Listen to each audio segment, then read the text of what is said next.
Quem vai começar essa temporada na frente e será que esse regulamento vai dar certo? O que a gente entendeu melhor sobre ele depois dos testes de pré-temporada? Esses são os dois assuntos principais do Ju Responde, que eu geralmente não faço depois da pré-temporada, mas tem muita coisa pra gente conversar por aqui.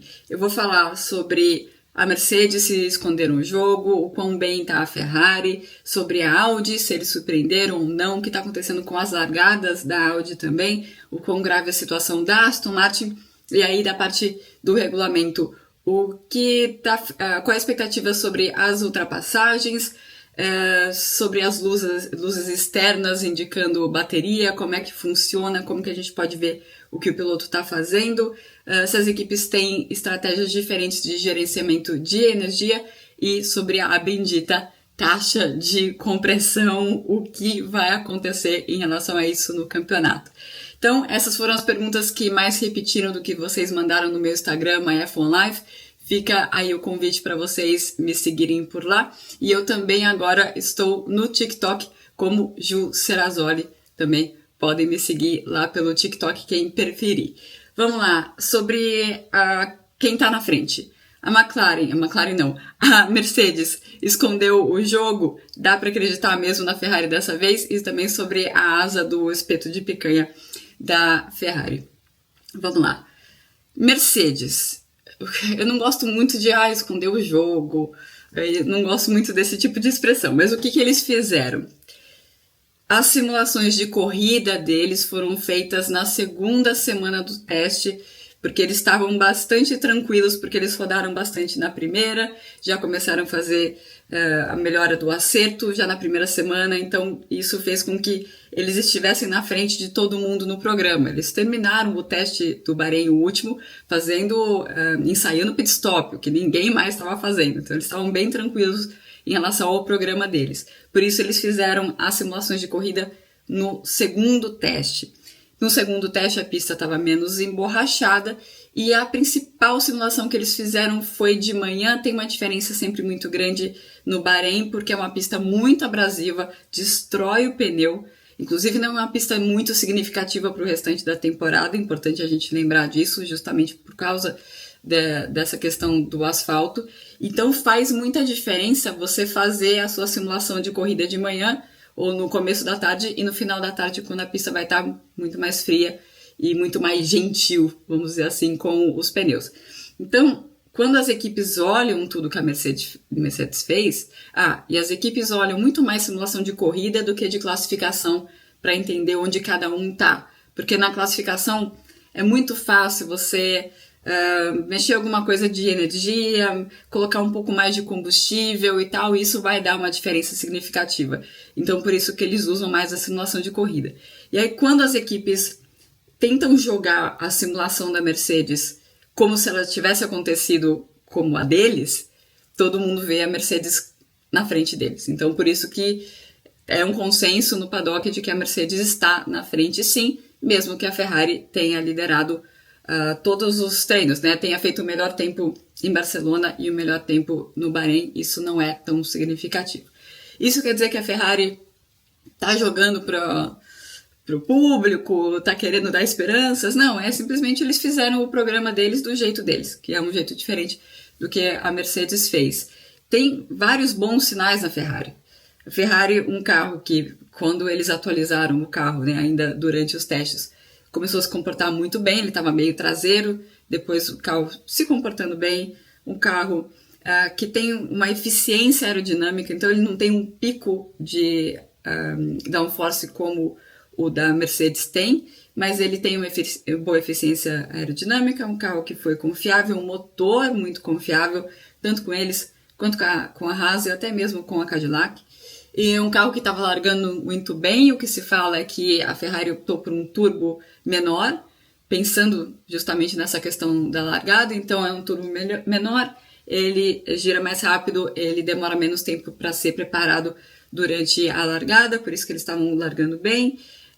O que mais? Um carro que quando esquentou muito no Bahrein, eles não abriram muito a aerodinâmica, o que quer dizer que está funcionando bem a parte do resfriamento do motor, bastante eficiente também, e até eles inovaram, né? Fazia tempo que a gente não via a Ferrari inovar, então eles colocaram aquele flapzinho ali para colocar os gases do escapamento para cima, teve também a asa que foi muito comentada.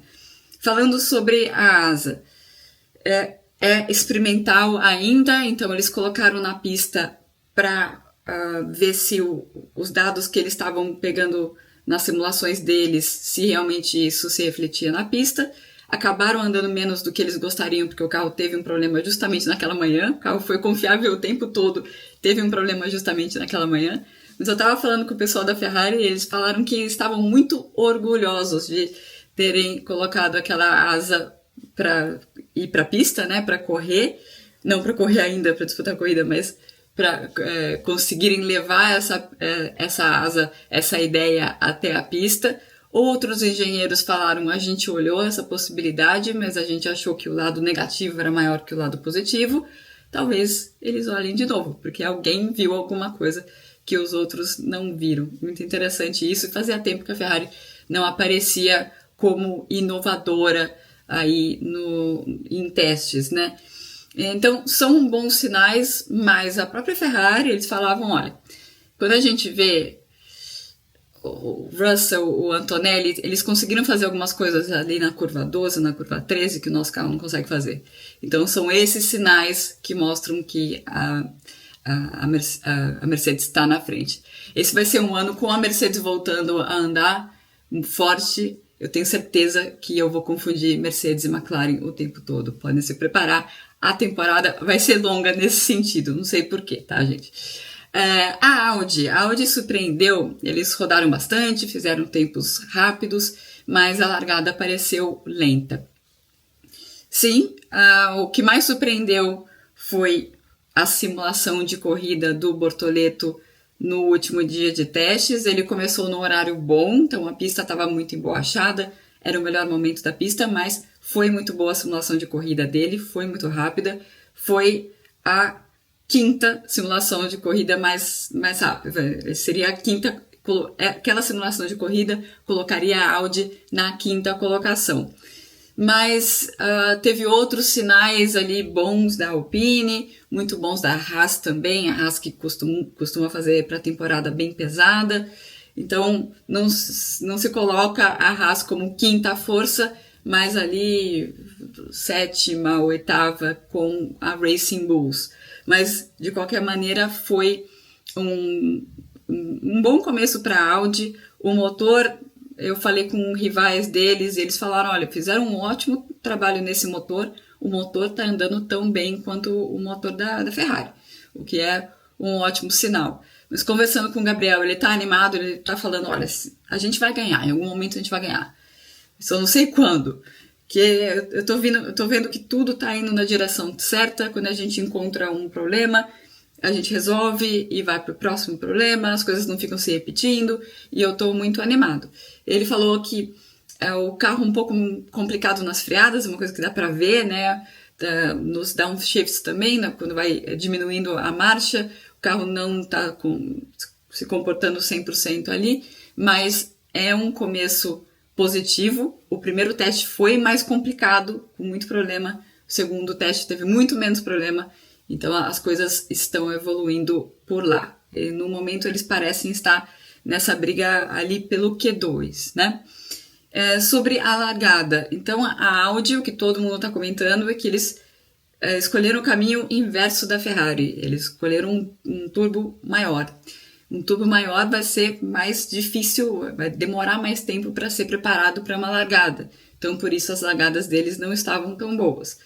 Por outro lado, quando você tem pistas com longas zonas de aceleração, que daí você vai ter muito problema de bateria, você ter um turbo melhor, então você vai ter o motor a combustão, ele vai empurrar mais, né? E isso pode ser benéfico para eles nesse tipo de pista. Inclusive Albert Park na Austrália é esse tipo de pista. Então, como tudo na Fórmula 1, é tentar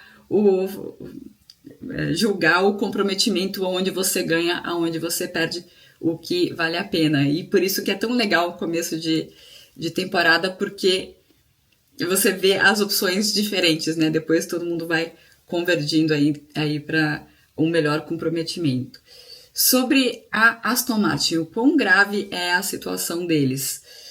É bastante grave a ponto de, nos últimos 2 dias, eu estava ouvindo no paddock, qual é o sentido deles irem para a Austrália? Eles não estão preparados para ir para a Austrália. Então é nesse nível, né? E eles estão no momento até atrás da Cadillac, uma equipe completamente nova. Como que isso aconteceu? Tudo ali está atrasado, o projeto inteiro está atrasado, por uma série de fatores. O projeto do carro, ele já começou atrasado, porque o Adrian Newey só chegou em março, abril. Eles estavam usando pela primeira vez o túnel de vento, ele chegou e não gostou do que viu, pediu para recalibrar tudo. Eles meio que... Não é que eles... O desenvolvimento foi assim, ó, do carro. Então, eles já sabiam que o carro ia estar atrasado, mas qual que é a ideia ali? É melhor a gente não seguir num caminho que não é tão bom e trazer o carro pronto num caminho que não é tão bom. É melhor você trazer um caminho que a gente acha que no futuro vai dar o que a gente quer de resultado, mas agora vai começar um pouco atrás. Essa parte do chassi. Uma parte importante, o câmbio. Pela primeira vez eles estão fazendo o próprio câmbio e isso se mostrou um desafio maior do que eles estavam esperando. O câmbio deu muito problema. Inclusive, teve uma rodada ali do Stroll que foi bem do nada, assim, que tem a ver com downshifts também, com redução de marcha. Então, muitos problemas do câmbio e, claro, a questão da Honda. Eu já estou ouvindo desde o ano passado, eles vão sofrer tanto quanto a McLaren sofreu, porque eles estão agindo com a Honda da mesma forma que a McLaren agiu. Então, um problema de integração ali entre a fábrica e a Honda. E também tem a questão que a Honda, lembra que eles decidiram sair e depois voltaram. E nesse de sair e voltar, eles desmantelaram a operação que eles tinham na Inglaterra, tentaram fazer o máximo possível vindo de Sakura, então tem a maior parte da questão do motor está sendo feita no Japão, e também eles perderam muita gente, principalmente para Red Bull Powertrains, para trabalhar lá dentro da fábrica da Red Bull. Então, existe um problema de integração e vários atrasos por conta de várias decisões que foram tomadas ao longo desses anos. Então, no momento, eles não estão conseguindo recuperar muito bem a energia, também eles têm problemas de confiabilidade.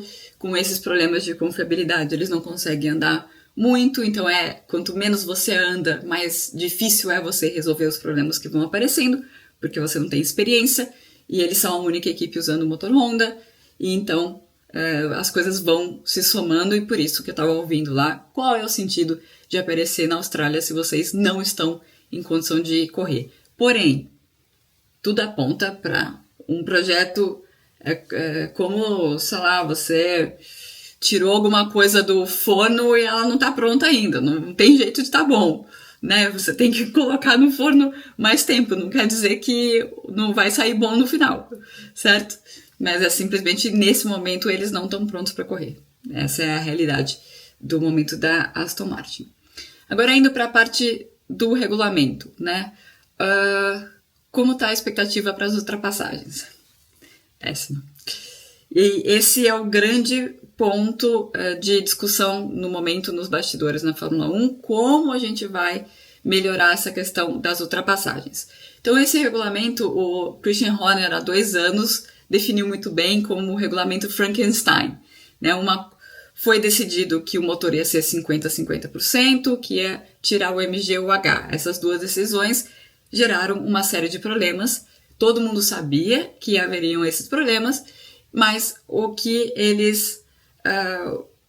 a ideia era o seguinte: nós temos 3 anos para desenvolver isso e a gente vai encontrar soluções para todos os problemas que surgirem. Então, por isso que esse regulamento virou o regulamento Frankenstein. Eu acho que a gente no Brasil poderia chamar de o regulamento do puxadinho, que é um puxadinho em cima do outro. Onde está os puxadinhos da ultrapassagem? Então, para ajudar o motor faminto por energia, eles tiveram que deslocar o DRS, o Drag Reduction System, para ajudar a velocidade do carro nas retas, para o carro não ficar perdendo velocidade nas retas. E daí o DRS vira um modo reta e todo mundo pode ativar o modo reta o tempo todo para ajudar na velocidade. O que acontece? Com todo mundo com a asa aberta, quase você não tem vácuo. O vácuo diminui muito. Então você precisa de uma outra forma de ajudar as ultrapassagens. O que a gente tem? Potência.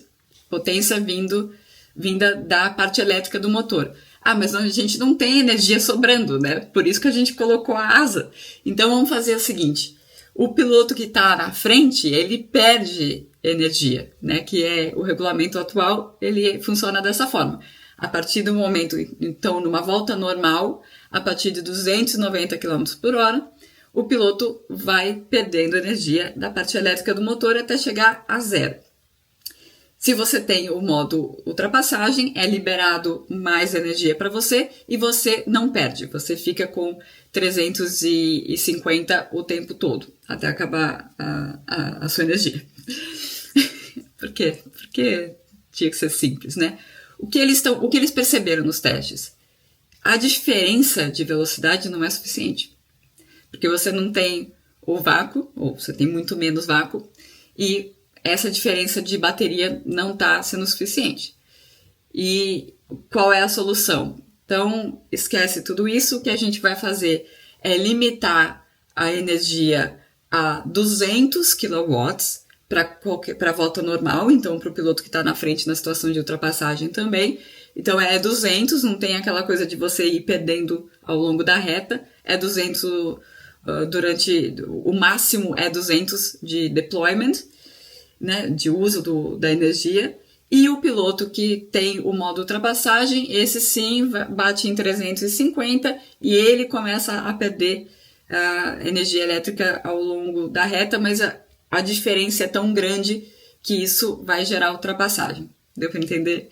Estão invertendo a lógica da regra, até porque se você limita mais a energia que pode ser usada, aí você tem menos necessidade de regenerar energia, menos necessidade de lift and coast, de fazer as coisas que os pilotos não estão gostando nada de fazer e com razão.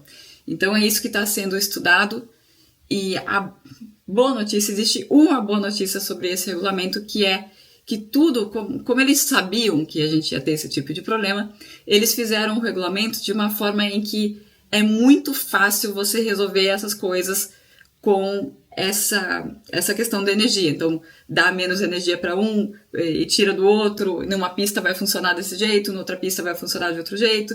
Isso é fácil de fazer, é software, é só mexer no software, é um clique, já resolve para todo mundo. A única coisa que é mais difícil é que todo mundo chegue a um consenso. Mas essa é a grande questão do momento. O que a gente vai fazer para ajudar as ultrapassagens? E as luzes externas que indicam a bateria, explica para a gente como identificar o que está acontecendo. Então, essa informação, inclusive, pode ficar obsoleta justamente por tudo isso que eu estava comentando antes. Como funciona? Você vê o carro indo para a reta e ele dá um pum a luz, né? Atrás, aquela luz, as luzes vermelhas que estão atrás do carro. E ele faz isso quando ele bate nos 290 km por hora, que é para avisar para o piloto que está atrás que a partir desse momento a energia elétrica dele vai diminuir. Isso no regulamento que a gente está, com o qual a gente está lidando agora. Depois, no final da reta, quando ele chegar a zero do deployment da energia dele, vai fazer pum, de novo, não tem esse sinal sonoro que eu estou fazendo, tá? É só brilhar a luz, é só um flash, assim. E aí, quando ele começa a fazer mais tum-tum-tum, também sem o som, é quando ele está com o super clipping. Então, o super clipping é uma parte importante do regulamento que é algo que o computador decide, não é o piloto que decide quando vai acontecer, mas o computador decide, eu preciso de energia e agora eu vou recuperar energia. E o piloto tá com o pé embaixo, tá acelerando, não tem nada a ver com o que o piloto tá fazendo, mas o piloto vai sentir que ele tá com o freio de mão puxado. É essa sensação que descreveram para mim. E o que está acontecendo é que o MGUK está mandando, ao invés de mandar a potência que o piloto está dando para tudo para o motor a combustão e tal, o MGUK está falando, não, vem para mim aqui que eu vou alimentar a bateria. Então é quando isso acontece, porque tem uma queda na velocidade por conta disso, aí tem um sinal que não é o mesmo daquele só tum. Ele tem um sinal ele pisca mais vezes, que é para avisar quem está atrás. Isso é outra coisa, inclusive, que eles estão vendo de mudar, porque quando tem o super clipping, a recuperação de energia chega a 250 kW e não ao máximo, que é 350. Eles estão vendo de ir realmente para o máximo de 350. Por que não era antes? Porque isso vai frear ainda mais o carro, mandando mais energia para a bateria. Mas, por um outro lado, isso faz com que o piloto tenha que fazer menos lift and coast, tenha que fazer menos aquelas pilotagens estranhas para recuperar energia, porque o super clipping vai estar fazendo isso para ele de uma maneira mais eficiente. Então é isso que está sendo discutido, porque o lift and coast não tem luz nenhuma avisando. O lift and coast, o piloto só vai saber que o cara da frente está fazendo porque o modo reta dele vai desligar. Então a reta... A asa traseira, a asa dianteira vão voltar para a posição normal, para o modo curva. Né? Então é o único aviso, mas a diferença de velocidade pode ser grande também. Então acaba sendo melhor realmente você aumentar a possibilidade de harvesting, de recarregar a energia com o super clipping, que é quando você vai ver luzes piscando mais intensamente. E as equipes podem ter diferentes estratégias para o gerenciamento de bateria? Tem. E é interessante que isso muda, inclusive, de uma equipe para outra, mesmo com o mesmo motor. Então, a McLaren, por exemplo, nas últimas curvas do Bahrein, eles estavam tendo bastante super clipping nas últimas curvas e menos antes da primeira curva. E o motor Mercedes era menos antes no final da volta e muito mais no final da primeira reta. E isso tem a ver com os sistemas que eles estão usando, né? Porque isso é o computador que vai definir. Inclusive é interessante que o computador, ele é inteligente, que ele olha, por exemplo, o vento tá pegando na traseira do carro, então ele precisa recuperar a energia de um jeito diferente. Ele vai ajustando isso volta a volta, o piloto saiu da pista, então a energia dele está diferente e o computador mesmo vai ajustando isso e o piloto precisa ficar muito atento em relação a como está a bateria dele, porque o piloto precisa tentar entender o que a máquina vai fazer com o carro dele, né, com a energia dele, porque quando entra no super clipping ele sente realmente muita diferença. O que mais? O super clipping, ele não tem nada a ver com o piloto, tá? Então, você tem várias formas de você recuperar a energia. O super clipping é mesmo o piloto lá com o pé embaixo, o motor decide que ele vai recuperar a energia dele. O piloto também pode recuperar de outras formas, com lift and coast, com aquelas técnicas que a gente estava vendo de usar a marcha muito mais baixa, usar a revolução lá em cima. Parece que o piloto está errando as curvas, mas não, ele está usando isso para recuperar energia. Isso também vai depender de um motor para outro, né? A Ferrari, por exemplo, eles estavam usando menos disso do que a Red Bull, por exemplo. Então, vai depender da característica de cada motor. E uma outra coisa sobre essa questão do super clipping é quando o piloto decide, quer saber, eu vou ultrapassar, eu vou apertar o meu boost, porque o boost ele pode usar o tempo todo, né? O boost dá o total de 350 kW em qualquer momento que o piloto escolher. Mas quando o piloto aperta o boost, ele precisa tomar muito cuidado depois, porque o computador vai colocar um super clip onde não estava colocando antes, porque essa energia vai precisar ser recuperada. Então o piloto precisa, o que o piloto de teste estava me explicando, é que você acaba decorando em todas as saídas de curva como está a sua bateria. E aí você vai saber que você chega, por exemplo, com o motor Mercedes, no final da reta 1, você chega com 15% de bateria, e daí na curva 1 e 2 você recupera e você sai da curva 2 com 55% da sua bateria. Se você decidir colocar o boost, você vai, sei lá, sair com 5%. E aí você tem que saber que, com certeza, o seu computadorzinho lá vai te jogar um mega super clipping antes da curva 4. Porque ele vai ver o déficit de energia. Então, quer dizer que os pilotos estão na mão dos computadores? Não, porque você consegue mudar o modo de motor, então você consegue colocar um modo que é mais agressivo para explicar para o computador: eu estou tentando ultrapassar, então eu estou sendo muito mais agressivo, não seja conservador do seu lado. Então, os pilotos têm que pensar em tudo isso, e também é muito importante a comunicação entre eles e o engenheiro. O engenheiro também precisa ajudar principalmente nessa questão de modo de motor. O que esse piloto de teste estava falando é que as ultrapassagens vão acontecer muito mais pelo uso inteligente de modo de motor, para você ensinar o computadorzinho o que ele tem que fazer, do que pura e simplesmente o cara vai lá e dane-se tudo, eu vou colocar o boost e eu vou passar. Então vamos ver como que isso vai funcionar na prática. E para completar, a bendita taxa de compressão. O que vai acontecer com a decisão que vai ser tomada? Que causa, né, dessa taxa de compressão? Uma coisa que é muito importante a gente entender, que a taxa de compressão ela tende a diminuir quando o motor está quente, não aumentar. Então o que a Mercedes fez foi algo que desafia a lógica, e por isso que é tão difícil para os outros copiarem. O que eu fiquei sabendo nos testes é que essa questão está sendo decidida nas reuniões do pessoal de motor, ou seja, com todas as outras equipes, desde abril do ano passado. Então, o que eu entendi é que eles ficaram esse tempo todo tentando reproduzir, e por isso não se chegou a uma conclusão antes, por isso que ficou tudo tão em cima do campeonato, do início do campeonato. Porque eles estavam nessa de, bom, se eu conseguir fazer a mesma coisa, deixa o teste do jeito que tá. Como não conseguiram, a gente precisa de um teste novo. E aí, qual é a solução que está sendo colocada para votação nos próximos dias? Você fazer a medição a frio, como o regulamento diz agora, e com o motor 130 graus também. Essa solução, ela é o meio do caminho entre o que a Mercedes queria e o que os outros queriam. E por conta disso pode ser que ela não passe. Porque a Mercedes queria só a frio, os outros queriam só a quente.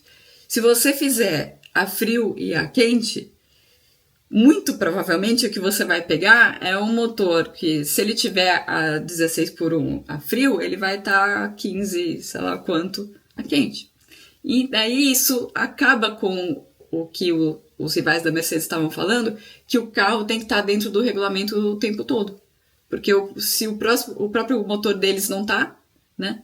Então, por conta disso, pode ser que isso nem passe. Uma coisa importante que a FIA estava querendo passar essa mensagem muito durante os testes. O que o Nicolas Tombazis, que é o cara que decide no final das contas, né, o cara que bate o martelo nessas coisas de regra na FIA, estava falando o seguinte: o que foi noticiado de taxa de compressão de 18 não é real. Porque fisicamente no motor você conseguiria ver se fosse uma diferença tão grande. Não importa o teste. E fisicamente os motores não são tão diferentes assim. Então, a posição da FIA é que não é... Ele não falou com todas essas palavras, quem está falando sou eu. O que ele disse é que não há diferenças tão grandes assim entre os motores. Fisicamente, quando a gente vai medir, é questão de milímetros ali entre um e outro. Ou seja, isso não condiz com o que está sendo noticiado, foi isso que ele disse. Isso não condiz com os números que estão sendo noticiados. Então, acho que a gente vai ter que esperar para o GP da Austrália.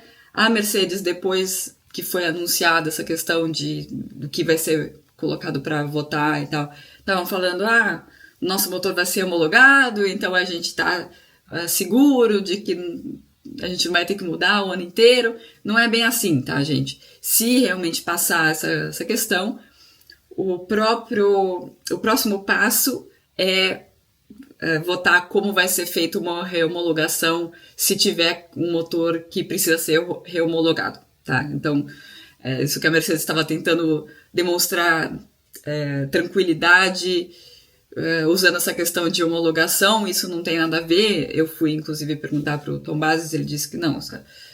Primeiro a gente passa se vai ter uma medição diferente. Se passar que tem medição diferente, aí a gente passa qual é o processo para reomologação antes de 1º de agosto. Então, ainda a gente vai ouvir muito sobre isso, porque eu tenho certeza que se a Mercedes começar a andar forte e aí eles começarem a demonstrar sempre que estão muito na frente de todo mundo, mas começarem a ganhar a corrida por 5 segundos e tal, para fazer com que evitar que os outros tenham a possibilidade, pelo regulamento, de ter mais tempo de desenvolvimento e tudo mais, e vai dar muita confusão isso no restante da temporada. Mas a gente vai ter que esperar para ver qual realmente é o tamanho dessa vantagem no GP da Austrália. Esse foi o primeiro Ju Responde do ano. Olha, já mais de 30 minutos falando aqui desse regulamento. Imagina o que nos aguarda nessa temporada com tantas novidades na Fórmula 1.